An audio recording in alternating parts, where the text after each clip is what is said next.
ძალიან დიდი სიამოვნებით წარმოგიდგენთ ჩვენს სტუმარს, თქვენ ყველა მისით მე დაგიგზავნეთ მისი ასე თქვა მოგლებაეო და მიხარია რომ შეგვიძლია რომ დღეს ის იყოს ჩვენთან ინგლისურად იქნება ცხადია მე მგონია რომ პრობლემა არ იქნება ამასთან და ვინც არ მოვიდა მე მგონია დაახკარო არ თავი არ იგზეს კომფორტულად მაგრამ აი მომწონს ეს აი ზოგადად ამ შემადგენლობით აუდიტორია so please welcome we're happy to welcome you here thank you please, and just introduce actually I send them your short resume okay, but anyway good. just start introduce yourself and sure, then sure. Yeah. Okay. And then you know of course I mean you can expect questions. I want questions. That's important. Now this is you're a journalism group, right? So you guys want to be journalists. Yes. All right. Good.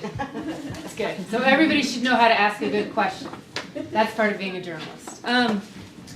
My name is Jane McManus, and I'm a sports writer. And I work for a cable company called ESPN. It's the largest cable network in the United States for sports. And America is crazy about sports. So there are a lot of people who watch this television channel. They also have an internet website that's associated with ESPN, and I work also for that. I work for, oh, come on. Sorry. I work for two parts of the website. So I work for ESPN New York, which is based in New York, covers New York sports. And I cover American football, which is the Jets. That's the team I mostly cover. And then I also work for another part of ESPN called ESPNW. And that is a website that is kind of geared toward women as athletes and also as fans of professional sports. Because ESPN recognizes in the United States there are a lot more women following sports, playing sports, watching sports on television, and they want to be able to address that audience as well, sell them advertising, make money, and they see that as a lucrative audience. I love sports, and I played sports. When I was a kid, I played basketball, which I love. And then as I got older, I had two daughters, and I got a little slower, sadly. So now I play roller derby, which is a sport. Have you heard of roller derby? No. Okay, it's a sport that you play on skates. Has anybody seen the movie Whip It with Drew Barrymore? Okay, she did a big movie about roller derby. It's full contact for women. You try to knock each other over, so it's very physical, and it's very competitive, and I like this sport very much. So there are a lot of teams in the United States just in the last 10 years. Before that, there weren't any.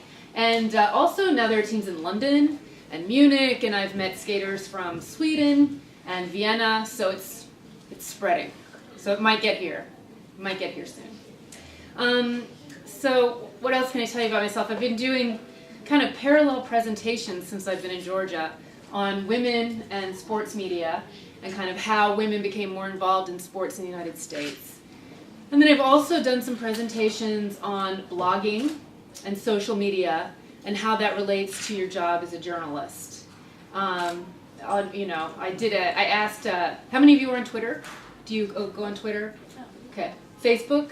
Okay. Lots of Facebook. Okay. So when I did my presentation on social media, I asked my Twitter followers, I said, what would you tell a group of journalism students in Georgia about social media? Neutral question. And most people came back to me and they said, oh, social media is very dangerous. So I talk a little bit about the dangers of social media, about, you can't believe everything you read. You have to verify who the person is behind the little picture. And also that you have to be careful when you're a journalist using social media because your name is right there. And if you get something wrong, very easy to know who got it wrong because it's you. And so even though social media seems very easy to use, your credibility is on the line every single time you log on. So you have to be careful and aware of what you're reporting, make sure that it's truthful, that it's accurate, and that you are going to be proud of posting it. So in the United States, we have some people who go on Twitter and they get very, they're mean, they're like picking a fight with somebody and like, you don't know what you're talking about. And, they'll say anything, they'll be very aggressive. And that's not very good for your career. Most people that you could have, anybody could be looking at what you produce on Facebook or on Twitter. Your parent could be looking, your future employer could be looking, somebody who relies on you and believes in you as a journalist might be surprised to see you write something that doesn't fit with your reputation as an employee. So you just have to be very careful, I think, with social media. But the main thing I will say about being a journalist now, which has changed a lot. I've been a journalist for 15 years. And when I started, I would take my laptop, and whenever I wanted to send a story, there was no internet. So I would have to find a phone cord, pull it out of the wall, and put it into my computer, and then it would send it. Yeah, right. So, yeah, exactly. And now that is like very old, like using a fax. Nobody knows what a fax is anymore. But now you just log on and you send your story. But the same thing is, like when I would send my story 15 years ago, I would send one story and then it would be done for the day. Now I send my story, and then if anything else happens 5 minutes, 10 minutes, an hour later, I have to send another story. So there is no end to the deadlines now, which is a big difference. But the main thing I would say about being a journalist 15 years ago or being a journalist now is it's the same. The same core values. You have to talk to a lot of people. You have to be a good reporter. You have to ask questions. You have to find sources and make sure you're speaking with them. It's not just about staring at your screen. It is still about walking around and talking to people. And it is about getting information. It is about making sure your information is correct. It is about being fair and being a good listener and asking good questions. And these are the same things that were important 15 years ago, 115 years ago. And they're the same things that are important today. So that is my main message. But I want to leave a lot of time because I want to hear what you all have to say and see what questions you have. So I'll open it up. Okay, so please. Oh, we have a question in the back. Did you start out in sports, or did you do other kinds of journalism first? I see we have an American. She's my best student. Oh, okay, excellent, excellent. Outstanding student. Very good, good. Well, we all are. All of us. All Americans are excellent students. I started out wanting to be a sports writer, and that's unusual, right? A lot of women, certainly at that time, were not. I was often the only woman when I would walk into press boxes to start. But as I was an adjunct professor at Columbia Graduate School of Journalism for about 6 years, and during that time, many girls started coming into the classroom and taking the classes. Now those women are in press boxes with me, and there are more and more women in New York, especially.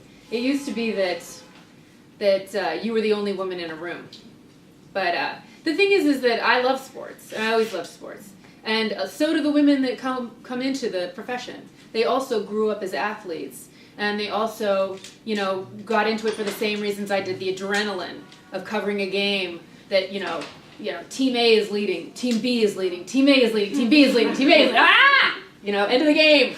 And then you have to file your story and rush downstairs and talk to that. How was the game? It was terrible. It's just that, it's that rush of adrenaline that you get from it. That's why they're in it, that's why I'm in it. So sports is for me. But it's more and more women are doing it now. And what is the biggest challenge in this field? What do you think? I mean, in general, not only for sports, but for anyone. Yeah. I think it's the constant. You're constantly on now. You constantly have to be aware of all news that's happening all around you. So you're reading headlines.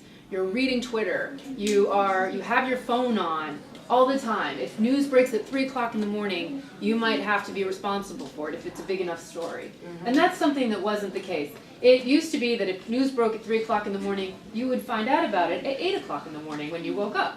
But now you might find out about it when it happens. And that's a big challenge, because if you're out to dinner with a friend, you might have to write a story.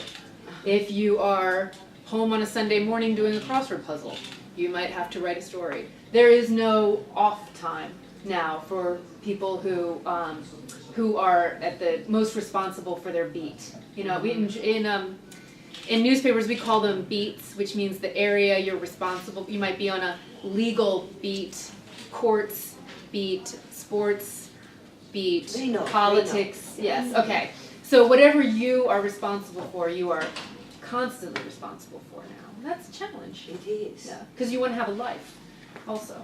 So it can be hard to figure that out. Do you all want to go into journalism and be reporters? Yeah, we're Yeah. Gonna try? So what is the hardest part of sports journalism? Sports journalism. Well, the hardest part I think is when you have to write on deadline. Now with the internet, you write and then you file right after a game. So you have to have a story done at the buzzer of a game. Then you run down and talk to athletes, and then you have to go back up and write again. Also, there are so many people covering sports now. It used to be you could have a much more personal relationship with all of the people that you covered, but now you're treated like a media horde. You know, you're the media. And I think that's a less personal relationship, and it can be more challenging to get to know people more, find interesting stories to then bring to your audience. And is it hard for Also work for sports media on website, and I report about basketball. Yes? Yeah. Yay! But we have different problems. For example, I didn't play basketball in my childhood, so I don't know. I just learned the basketball rules when I was reporting while during working. And when I write some articles, they always, I have always comments like, oh, girl wrote this and something like that, and girls do not know nothing about sports and they shouldn't work on these positions. You know, they say the same thing in the U.S. to women who are writers. But whether and I know basketball inside and out. Sometimes people will say it because of your byline, even if they don't read the story, you know? But I don't think you can let that get in your head. No, I don't. I didn't know much about tennis when I started covering tennis, other than the basics. I didn't know who the Wimbledon champion in 1971 was off the top of my head. I couldn't tell you, who the top 100 players were in the world. I didn't have a lot of the background, but you can learn that. It's all in the history books. It's in the record books. And the other thing is, I talked to a woman who, her name was Lisa Olson, and she had gone from working in New York to work in Australia for a few years, where she was covering sports she'd never seen before, and she was a sports writer. So I asked her when I was starting out, I said, I feel a little nervous about, covering sports that I'm not really familiar with, and she said, telling a good sports story is the same no matter what the sport is. It's about people, it's about competition, it's about finding something interesting in that game or in that athlete or in that situation and bringing it out to tell. And that is the same whether it's a story about the law, or a court case, or a crime, or anything. Your job is, you don't have to know everything about everything, but your job is to find the important things. You talk to the people who do know everything about everything, and then you go from there. And you can be just as good. Sometimes a new reporter coming in is going to see things in a way that a reporter who's been on the beat 15 years can't see. So don't underestimate your own ability just because you're new. Sometimes you might get a better story than someone who's been there forever because they no longer see. No, I just report about games and about the corruption in federation or else. And I don't like, for example, refs. Sometimes they make bad calls or have some mistakes in statistics. Yes. And I want to write about these problems, not about the athletes, who they are, where they came from, Yes, and so on. who they're dating. It's not interesting for me. Yes. Because there are problems, and it's like more interesting, I think. I think you're right. That's what I like to write about as well. So, when we write something, there are always someone who criticizes that you don't understand the refs, so you shouldn't write to criticize the refs, and you shouldn't write about the game, and you shouldn't count the statistics. We have someone for this, so you just sit and watch the game and report only the game, nothing else. Say, I'll just give you an example from football, okay? So let's say the game is 1 o'clock. I'm leaving my house 9 o'clock, 9:30. I live an hour away, so I drive to the new Meadowlands Stadium, MetLife now, I'm sorry, it was renamed. And I sit down in the press box. I take a look at they send out a list of inactives, they call it, players who aren't going to play. I'm looking at that list to see if they're the worst players on the team, or if there's a surprise player who's inactive because maybe they're injured. If they're injured, I want to find out what's going on, so then I maybe go downstairs and see if I can run into somebody. So then the game starts, about a half hour before the game, I'm going to log on to Twitter. I'm going to probably read and see what fans are saying. Sometimes something happens, in the parking lot that I wouldn't know about, but then people on Twitter are talking about it, like, my tickets wouldn't scan, I couldn't get in the game, or there was a security guard who wouldn't let us in, or whatever. You might find out something interesting about, like for example, at the Super Bowl one year, there was this whole problem with the seats. The seats they'd sold seats for this section that didn't exist. And so all these fans who'd paid $500 per ticket got to their seats and there were no seats. So then I was able to run down and talk to those fans before the game even started.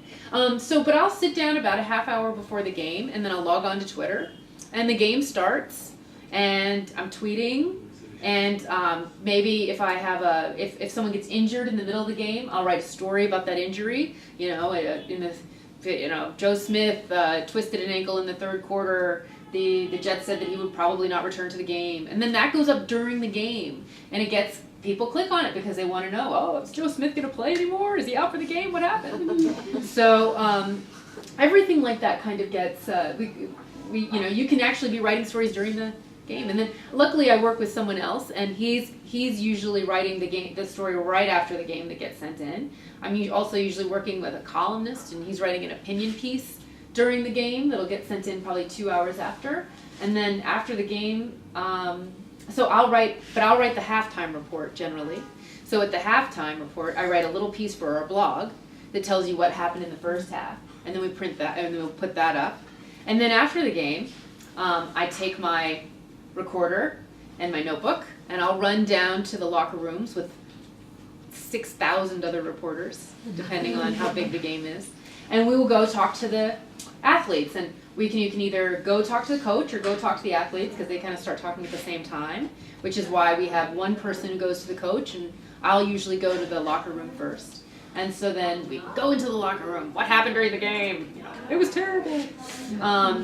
And then we gather up all that information, then we go back up, and we have a conversation. What do you think the stories are that we should do? Who should do what story? What quotes did you get? Did somebody tell you something interesting? We'll divide up all of the information, and then for the next 2-3 hours, we will sit upstairs and write these stories one by one until we're done, and then I get in my car and I'm home by hopefully 10 o'clock. Size? What? What's the average size of these articles? Like say anywhere from 600 to 800 words generally. And isn't it too big for the first report, like when you just should report what happened? No, those are usually 600 to 800 as well. Yeah, 600 would actually be short for that. You would want, I know it's a lot. Don't worry, you don't have to start doing this tomorrow. You don't. It's okay. I'm just telling you how it works for my job. I mean, it's different.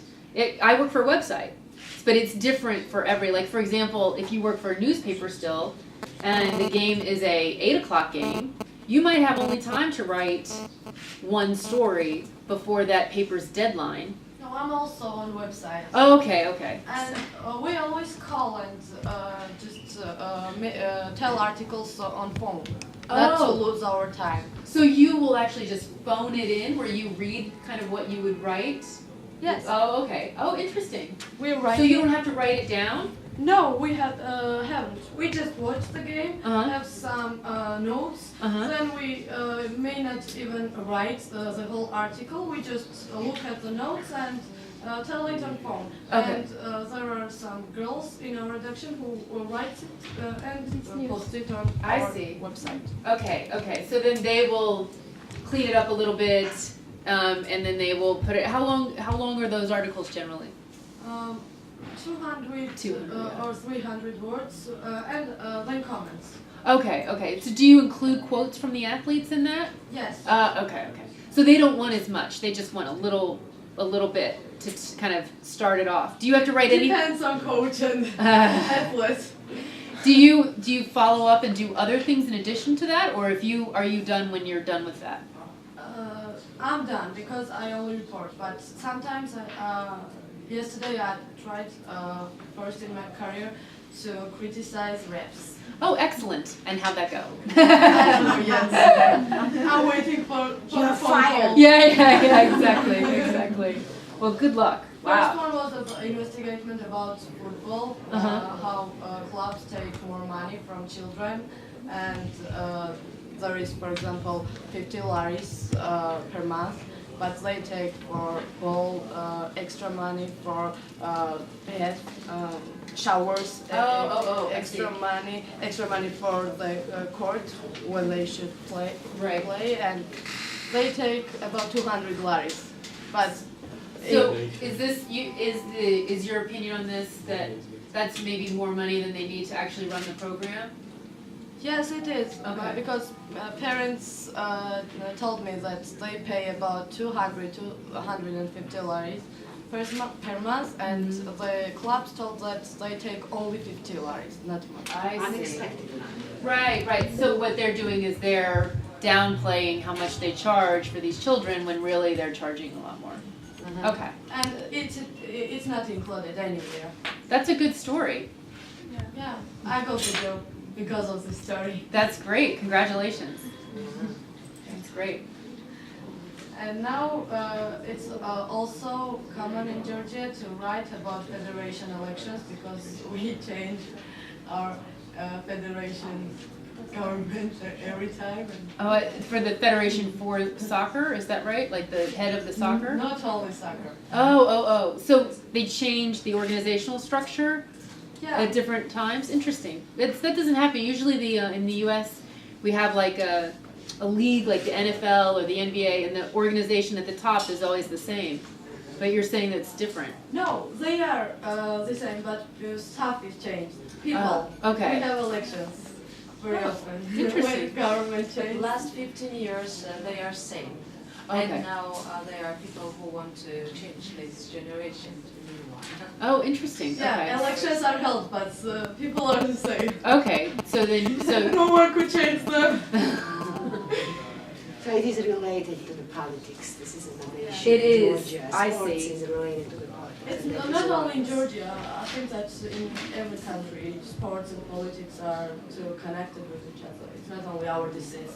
interesting. Well, it's very different because in the United States, it's like athletes don't even want to talk about politics because they're afraid that will alienate fans because they want fans who are Republicans and fans who are Democrats. They don't want to, True. they don't want to say something that's gonna. So it seems to me like Yes, but LeBron James played in some pre-election movie, not movie. Commercial? Commercial. Yeah, some players do. I mean, some players do, but it's. I don't know if do you know who Michael Jordan is? Did you guys see? He was a big. Yeah, okay. Well, I have to ask these questions. I can't assume anything. Well, he had this very famous quote back in. There was in the 90s. There was an election. He was from North Carolina. He played basketball in North Carolina in college, and in that state, there was a black man running for Senate against a much older white senator who had been in favor of some of these segregationist rules, meaning like he'd been anti-civil rights, many years ago. And so somebody said to Michael Jordan, are you going to endorse the black candidate because this white candidate has been racist for all of these years, and certainly you have an interest in your home, in the place where you play basketball, and having a political opinion. And Michael Jordan said at the time, Republicans buy sneakers too. And Michael Jordan, of course, had Air Jordans, and I think he was afraid, even in a situation like that, of alienating all of these other sneaker buyers. People who were making him rich. I mean, he's a rich man because of not only the money that he earned in the NBA, but also the endorsements and the products that he pitched after, long after he got And out. also commercials that he played. Yes. Was made good with the commercials. Yes, he had a very, very positive public image that he didn't want to mess with. So anyway, but things do change. I mean, I know that some people were pretty supportive of Obama, I think, in this re-election, and maybe LeBron James. Yes. Yeah. LeBron James and some other. Yeah. Some other people Miami came Heat out. Players, Yeah. as I remember. Yes, that's right. That's right. Any other? Yeah, in case if you meet Georgian footballers, what will be your first and the main question to them? If I met Georgian footballers? Soccer Yeah, players. soccer Well, players. I'm interesting. Yes, I. Yeah, because we have some problems about football. Well, see, I don't know that much about it, so I really would. I would have to learn more. I would love to see a game. The Georgian footballers that I met were 13-year-old girls that I met in Batumi. They went to the Disney Cup. They were the Georgian champions for their age group. So I did talk to them, but I talked to them a lot about what their opportunity was like. I also asked a lot of questions about what opportunities there are for girls, because to me that's obviously 2 daughters. I played sports. That's something that's a particular interest of mine, is making sure that girls have the opportunity to play if they choose different sports. It's not so popular in Georgia That's right for here. women. Yeah. Do you have a question? Yeah. Do you think covering sports for website is better than covering it for publication or magazines or something? Or not difference? I think it's a matter of choice. I think for me, the newspaper that I worked for was having real trouble. And so I now work for a website that is very big and is very popular. So it's a more stable job. But I think a lot of it is, what you choose to do. Also, I think you work your way up, right? I started at the very bottom, where I was a part-time employee, taking phone calls from coaches and then typing up games and I didn't even go to games at that time. I just was in an office and transcribing. And then, you prove yourself, you work your way up, you learn more, you get more experience. And so now I'm at a point where I really enjoy being able to work for ESPN, and it's a very good job for me. But it wasn't a job I would have been able to get right away. When I was graduating from journalism school, had you said, do you want to work for a newspaper or magazine or a website, I'd have said, who's hiring? Who'll hire me? That was the most important thing at that time. Are you going to meet Georgian athletes while you're here? Well, I met the soccer players, the girls. But mostly I'm meeting with university groups and high school groups who are either interested in learning English or in learning about journalism. So that's the majority of. I don't think that Georgian athletes really care what I have to say. You can have a good article, good story. You can find a good story in Georgia. Well, actually, I think I found a good story just by listening to what people have to say and learning about what it's like here in sports and also in journalism. I think I've had a very interesting experience already. So and I've talked to a lot of people like yourself, Maybe you'll make my story. The day tomorrow, we have the game, so this Georgian championship, and we are inviting you maybe. When is this? So Saturday. Oh, I leave tomorrow to go to Azerbaijan for 3 days. But thank you very much. I would love to go see Swan Lake. My children are going to go see Swan Lake on Saturday also. So I brought my children to Georgia because I wanted them to experience Tomorrow it. there is one game too. I have a schedule.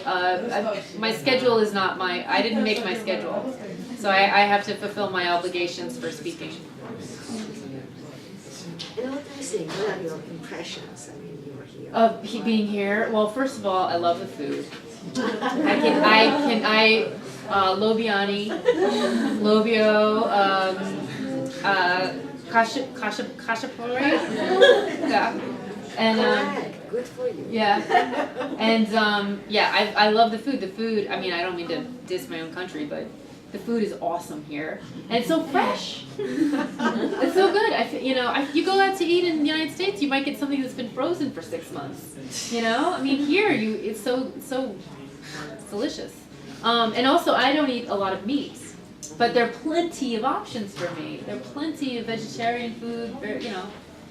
Good. So I love it. And that's been good. The country is beautiful. I also love the questions that I've gotten from the different groups of people that I've spoken to. I really in hearing stories. I've heard lots of different stories from different people that I've met about their own experience in sports or their own experience in journalism. I've gotten to meet with a couple of different newspaper groups. That's very interesting. So to me, it's not just about speaking about my own experience, but it's also about listening, about hearing what other people's experiences are, and that's something I've been able to do. Are you planning to write something about your experience? I will write, yes, my ESPN is interested in having me write a story when I get back about my experiences here. So I will do that. Yeah, I probably should start thinking about what I'm going to do. The website. Yeah, we can. Yeah, check the website. Yeah, exactly. I'm also on Twitter, so if anybody wants to follow me, I'll follow you back. Just, let me know. Okay. And do you use Twitter news for your website? I do. I use Twitter quite a bit because I feel like it's a way to hear. I mean, athletes are on Twitter. A lot of the athletes that I follow are on Twitter. So they, sometimes they'll say something good. Sometimes they'll say something bad. Sometimes they'll, I hate my coach. Well, that's interesting, So I think it's important to be listening on Twitter. Also, fans, like I said about the story about the seats, the seats not being there. I think if you follow just regular people and fans, sometimes you can find out really interesting information. Yeah, the same is on Facebook. Yes. Yeah. Well, except for me, I use Facebook more as for my personal, I don't really. I mean, I could. People try to friend me who just read my articles who I don't know personally. But for me, I put pictures of my children. I put places where I'm going to be. And for me, I need a little bit of privacy when it comes to my own personal life. So Facebook, I just have personal friends, people that I know, people that if they came up to me and tapped me on the shoulder, I would recognize them. So I have that. That's a difference that I make. I think everybody has to kind of find what they're comfortable with. I think your generation is a little bit more comfortable just having friends of friends and stuff like that. Just in Georgia, Twitter is not as popular Right. as But even if in the it's US. popular, Facebook is more official for us than Oh, Twitter also. interesting. For example, you can discover on Twitter, my friends tweet today what kind of color of socks I should wear, something like that. And on the Facebook, you can read a lot of links, interesting articles. It's very different. So it's almost like reverse. Yeah, on the opposite. Okay. So then maybe if I lived in Georgia, I would be on Facebook, and then I'd have my kids' pictures on Twitter. Interesting. and forget Twitter's password every time. That's a pain. I have so many passwords now. It is. I just hope that I'm putting in the right one and that I got it right. And we have thousands of friends on Facebook. And you have what? Thousands of friends on Thousands. Facebook. Well, Yeah. but you're not just. But you have if you're linking to articles and stuff, aren't you? You're going to be friends with not just friends, Yeah. but like-minded people, Exactly. bigger audience. You would be dealing with a bigger audience. We use it as a source of information, and we know that you can get very interesting information from your friends. Yeah, that's actually that's good to know. That is a little bit different, but I could see how it would work that way. That's interesting. So you would be less inclined. Do you put personal stuff up then on your Facebook account too?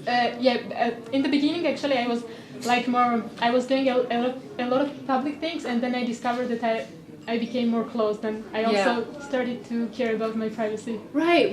I mean, I always worry that with Facebook, you put up and I don't do this anymore, but if I were younger, Like, there was a great party last night. I was out until 3 a.m. I can't remember a thing. And, you know, and then your future employer reads it, you know, like, you just don't want, or your mother-in-law, for example, or, you know, something where, you know, all of a sudden people are worried about you and they want to make sure you're okay. And they want, you know, so I would just, that would be, but I know you can do different circles of friends with information that you do on Facebook too. So you can have close friends or not so close friends. So it makes a difference. Okay. I just think, will ever come a day when you will get tired of writing about sports and you will go and write about something else? That's an excellent question, because sometimes I do think about that. I think it's really very tiring, much more than in usual journals and really can be. Because I think I would never be able to write about sport as much as I love sport and I really like watching and just being involved in that, but I won't be able to write about it as a professional. There are some journalists that I know. There was a journalist named Robin Finn who was the New York Times tennis writer, and she would travel all over the world to cover tennis tournaments. And I think she became exhausted by it. I can't speak personally for her, but she ended up taking a job in a different part of the New York Times where she writes a column maybe once or twice a week about different public figures. It's called Public Lives. That was the name of the column. But I think I do think that people become, it is exhausting, you know, especially if you're like a full-time beat writer for a baseball team. That's 180 games a year, which is an insane amount of time to be on the road or to be, you know, I think it's 180. But for basketball, I know for a fact it's 80 games for basketball. So I never covered baseball, so if I'm off on that number. But it's at least 100. I know the Yankees won 105 games one year, so it's more than that. But so 80 games a year, so you've got 40 games at home, 40 games on the road. That's a lot of traveling. You're traveling further. So, you know, I've thought about it, because the other thing is, sometimes I think, how important are sports, right? It's not world peace, you know, it's not politics, it's not, you know, it's not health care, it's not all of these things that can be so important, that we think of as so important. But what I do think about sports is that big social issues, like for example, when black people weren't allowed to play baseball, and Jackie Robinson was the first baseball player, that changed people's minds about what black people could do and where they could work and whether or not they were equal. And society started changing, you know? I mean, it helped that change take place because Jackie Robinson changed their minds because he could hit a baseball. So sometimes I think that things that happen in sports are harbingers of big change, or they can help us get a sense of what society thinks. Or, you know, when Billie Jean King beat Bobby Riggs in a tennis match in 1973, you know, a woman beat a man in a tennis match. There were people who said women will never beat men in any kind of sport. And then when she did that, it changed, like the world changed right after that. I mean, and, you know, so that's why I cover sports. I think sometimes that sports tell us a lot about who we are, and that we experience emotions when we're watching sports that we have hard time expressing in other parts of our lives. So to me, that's why sports is interesting, and, you know, why I stay in it. But I sometimes I ask myself that question. That's a good question.